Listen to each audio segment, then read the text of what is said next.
Howdy, folks, and welcome to Moose Podcast 235. How you all doing this week? I hope you're doing great out there, making all the great things that happen in spring come to life in your viewfinder, and of course, sharing those stories with others. It's been a glorious spring so far. It's only a couple weeks into it. But I want to thank you all for taking time to listen, drop on by. And many of you have been sending some great emails in, especially after the last podcast. So I'm trying to help as much as I can. So be patient. I've been on the road. And those questions that haven't been answered by email, I will try to get to them as soon as I can. I also want to thank my good friends at Bedford's Camera, bedfords.com, for sponsoring the Moose Podcast. Had one great email from a gentleman this past week who thought that the discounts were only for Nikon gear, and he bought a bunch of other stuff. And he said he's kind of sheepishly asked, does the Moose discount work for this stuff? And of course the answer is, oh, heck yeah.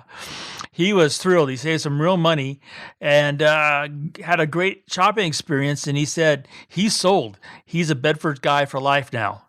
So many people have said that, so I want to thank Bedfords for all their great service and, of course, for continuing to sponsor the Moose Podcast. Let's get right into this week's topic, Socrates to the rescue. Now, you might be wondering, what have I got in my head this time? Because, of course, that's what happens. Things start moving forward or back, and people, ask questions, and it triggers things. And, well, in this case, had a couple of emails, more than a couple. And I'm not sure what the genesis was, but there must have been some sort of class of late. And the questions were about composition, which, first of all, most people who know me know I don't like that word at all. I like arranging elements rather than composition. But their question was that, they'd seen this class and they learned, the person was talking about rule of thirds and the golden triangle and this and that and the other. And they said they really liked what they had to present. They said they learned a lot and they could take photographs that they already had in their files and kind of see where whatever this class was, putting forth was, boom, making things, come to life. But there are 7 emails. So I'm still curious what class it was. Maybe one of you who sent the email in could tell me what you watched. But these folks, they all said, well, that's all well and good.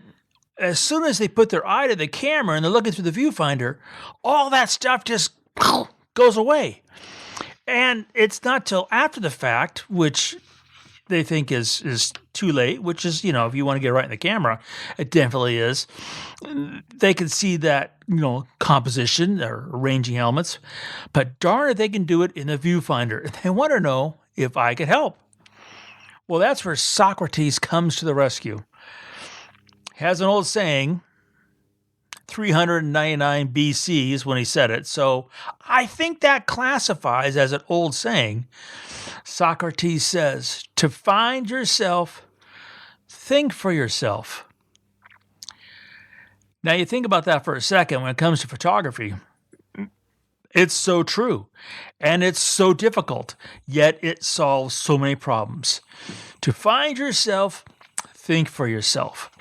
Now, why am I connecting that phrase to people's questions about composition, and why do I say arrange elements? Well, I don't know what the genesis was for myself personally, but when it comes to the aesthetics of placing things in order or arranging elements, has, for whatever reason, been something that came naturally to most everything I've done, be it from woodworking to photography.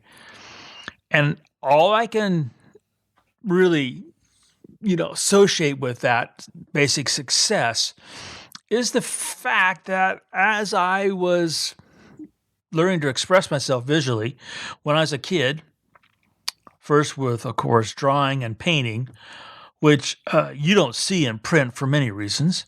and then photography. And then there was that lifelong thing with wood, is that I was always encouraged to kind of think for myself, look how things are, you could say, in nature, how they're arranged, and then how do I want to talk about those in my work? So when it comes to arranging elements, I say it that way, I think, because Socrates was already implanted in me, even though I didn't know it, that to find yourself, to find the story you want to tell, you got to think for yourself. If you're thinking about, proper balance, improper balance, rule of thirds, golden triangle, all that rest of stuff, if you're thinking about that when you're shooting, I think you're screwed. Just speaking for myself, one who can't walk and chew gum, there is already enough challenges in the photographic process just of focusing and keeping up with that subject, unless you're photographing a rock or a coin collection, that all of a sudden you have to add into that mix of thinking all those different possible realms and guides to arranging elements. By the time you've processed that, at least for myself, the subject probably is dead and buried. That's just a lot to have to comprehend. I was shooting this last week with a dear friend, and she's a hoot and a holler and loves photography. And she gets so wrapped up in things sometimes that just the simple basics, like making sure if you're using autofocus, to make sure the switch on the lens barrel is set to autofocus, that she'll often make a mistake and miss a photograph. And does it ever get her down? It doesn't. There's a moment of regret, but then she's always busy having fun and thinking about it. But when it comes to this thing called arranging elements, I've never seen her think about any of the things I've mentioned so far in the way she takes and arranges elements. Rather, she looks at these things that I just call isms, that just tweak her imagination and her picture telling. And when she sees that, and she sees so many of them, she then arranges the elements so that the rest of us can see them. And I think that that's probably the grandest definition of, Socrates' help for us, to find yourself, think for yourself. I watch in Curiosity quite a bit, a lot of these different critiques that are very, very popular, whether it be online in a ways of a class, or when it comes to putting it up on the web, on a forum, asking for help, and all the rest of different ways in which people reach out looking for information. And I watch people read that, I watch their comments, and then a lot of times I go back and look at their photographs to see if any of those things they were seeking from everybody else, if they actually employed them, they put them to use, if it moved their photography forward. And with very rare exception, no. And I was always been wondering, why do people go out and seek all this advice if they're not going to apply it somehow? If they're not going to employ what they're seeking, why even go there? And then it comes back to what I think Socrates was trying to say: to find yourself, think for yourself. Now, that's not to say to go out and seek help. Don't seek help from others when it comes to improving your photography. And as I have mentioned for decades, I think the wisest people and the grandest teachers when it comes to improving photography are those people who buy our images. But I was in this process of thinking about these questions in today's podcast and looking back at the information those photo buyers had given me over all these decades. None of them said, I can't remember a single one that said, well, you should have put this in the top left corner in the rule of thirds, or you should have applied the golden triangle, or you should have used informal balance. They didn't say any of those things. In fact, looking back at what they said to me, they were really working at, me thinking for myself by listening to what they said would make the photograph better, and then applying that as I found those tips or tricks or ideas worked for me. So in other words, I needed to take what they had to offer and then find in myself and think for myself to help tell that story visually. Now, as you might imagine, I don't just kind of walk around with this little cloud over my head as I'm pondering all these thoughts that, just generate all the photographs that I'm so fortunate to take and share. Yeah, it don't work that way. Rather, it takes a jarring, something that just, shakes me and then makes me think about, well, how in the heck do I do that? How in the heck does that come about? Where was the genesis for that, I said, yeah, I'm going to embrace this, and no, I'm going to bury that. And quite often, it comes from just being behind the camera and looking at a photograph and saying, I like it, or it could be better. And if in either case, if I work towards making it better, then what's the next step? Where do I go? And quite often, and of course I have been doing this for a long time, I'm not going to another venue to find this answer. I'm going to within myself. Experimenting, reading, thinking, printing, all the above, combination thereof. In that process of define myself, think for myself.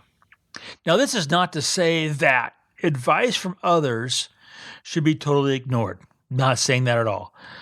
I'm not saying don't seek advice in the first place. Not saying that either. Not saying that all those different, online things to look at your photographs are not valid. But what I am saying is you do have to think for yourself to find yourself. You are the final say-so if that photograph works or doesn't work.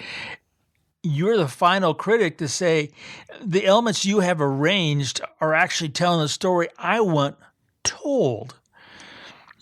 And some people, when they give you your opinion, you just got to say, yeah, I don't care what you think. It doesn't apply. And sometimes you got to say, okay, yeah, that, resonates. I hear what you're saying. I can work with that. That is part of the process of you finding yourself and your thinking for yourself. And all of that is part of the photographic process that will move the ball forward. Now, one of the people who emailed this week about composition, and she was very good. She goes, yeah, I read your stuff. I know you like these, say arrange elements. You don't like the work, blah, blah, blah. But she goes, here's the thing. I don't know where to start. And that's true. Where do you start? One of the best places to start, as far as I am concerned, is by printing, which, yeah, there's a bit to learn to get to that starting point. You got to buy the printer. And the Epson 900 makes this really simple. And then you have to learn how to print, and the Epson 900 makes that real simple. But then what do you do with that print? I'm here to tell you, you're going to print it, and you're going to stick it on the wall, and you're going to look at it. And you're going to start thinking for yourself, what works, what doesn't work? What can I use a KISS theorem, keep it simple, stupid? So what works is something that I can make a real easy, repeatable process in my mind, so then I can build on that. That's where it works in this photography. And that's where I think if you take the time, you'll find that to find yourself, think for yourself, Socrates actually rescues and makes our photography so much easier when we kind of keep it within our own wheelhouse to move that ball forward. And that's key. So I thank you for all the questions that kind of got me to think about this. And I've got more I need to shift out that I hopefully will share with you in the weeks to come. But I think arranging elements, we can make it simpler and more effective for your photography. And that's the goal. Thanks for dropping by, guys. And remember to make every click your story.